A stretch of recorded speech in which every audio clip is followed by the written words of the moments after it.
Kejaksaan Agung menetapkan Raja Minyak Muhammad Riza Khalid dan 8 orang lain sebagai tersangka kasus korupsi tata kelola minyak mentah dan produk di PT Pertamina Persero tahun 2018 hingga 2023. Direktur Penyidikan pada Jampitsus Kejagung, Abdul Qohar mengatakan penetapan tersangka terhadap 9 orang itu dilakukan usai pihaknya memeriksa saksi sebanyak 273 saksi dan 16 ahli.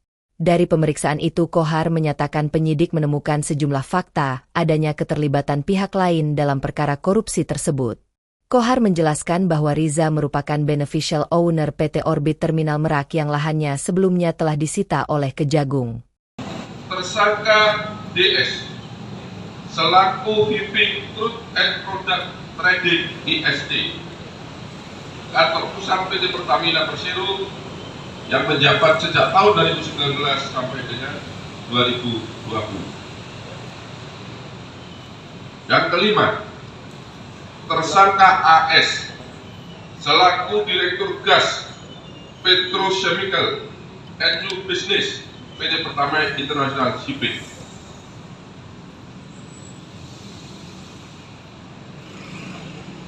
Kemudian yang keenam, tersangka HW selaku mantan SPV Integrated Supply Chain tahun 2018 sampai dengan tahun 2020.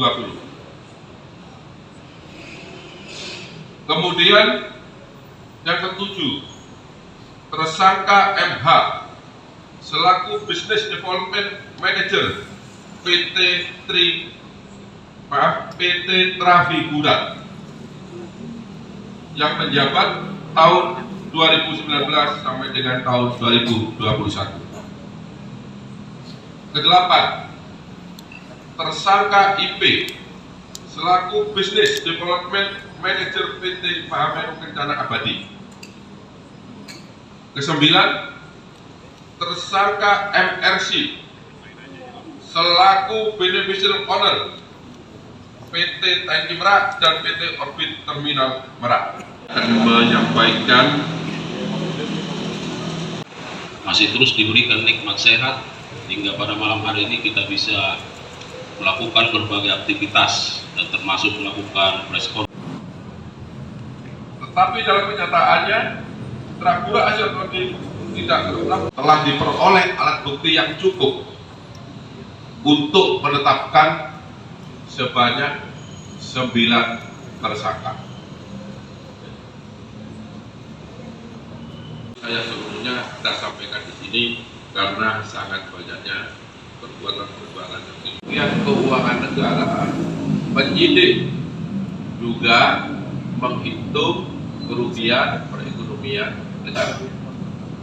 Ya, jelas ya. Kemudian yang kedua, MRC. Tadi sudah saya sampaikan sebagai berikut. Yang pertama, tersangka AN selaku Vice President Suplai dan Distribusi Kantor Pusat PT Pertamina tahun 2011 sampai dengan tahun 2015. Yang kedua, tersangka HB selaku Direktur Pemasaran dan Niaga PT Pertamina pada tahun 2014. Yang ketiga,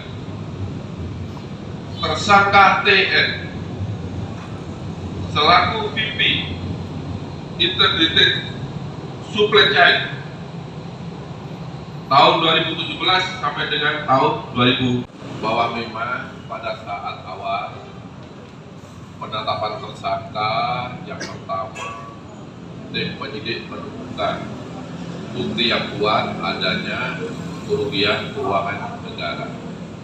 Ya, seiring dengan perjalanan waktu, karena perkara itu berkembang, kami mengundang, meminta, memanggil ahli untuk menghitung kerugian perekonomian negara.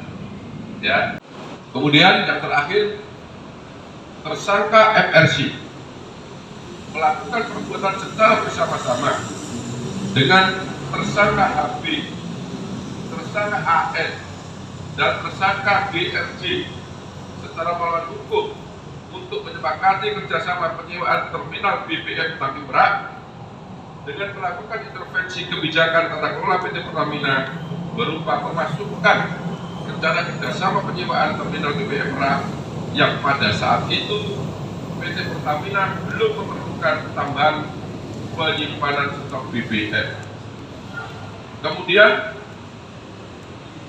menghilangkan skema kepemilikan aset terminal BBM Merak dalam kontrak kerjasama serta menetapkan harga kontrak yang sangat tinggi. Download Tribun X sekarang, menghadirkan lokal menjadi Indonesia.